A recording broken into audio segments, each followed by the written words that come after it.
Sir আমরা যে চারটা কাগজ নিয়ে যাব একসাথে, কোনগুলো ফটোকপি আর কোনগুলো মেইন কপি নিব?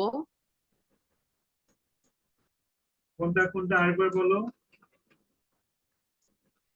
তোমাদের। স্যার আমরা যে চারটা কাগজ নিব, কোনগুলো ফটোকপি আর কোনগুলো মেইন কপি?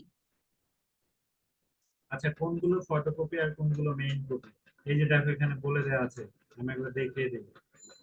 তোমার ডাউনলোডকৃত আবেদন ফর্ম যেটা, এটা মূল কপি। মানে এটা অ্যাপ্লিকেশন ফর্ম যেটা প্রিন্ট করেছো, এটা পরবর্তীতে তোমার প্রয়োজন নাই, তুমি আলাদা চাইলে ফটোকপি করে রাখতে পারো। তো অ্যাপ্লিকেশন ফর্মের মূল কপি, এরপর পারমিট স্লিপের ফটোকপি, এসএসসি পরীক্ষার প্রবেশপত্রের ফটোকপি, আর মার্কশিটের কপি। মার্কশিটটা কালার কপি করবা, এটাতে ইচ্ছা মতো একাধিক কপি করা যায়। তাহলে তোমার অ্যাপ্লিকেশন ফর্ম আর আহ, ই যেটা হচ্ছে মার্কশিট, এই দুটো হলো কালার কপি থাকছে। আর পারমিট স্লিপ আর এসএসসি এর যে অ্যাডমিট কার্ড, এই দুটো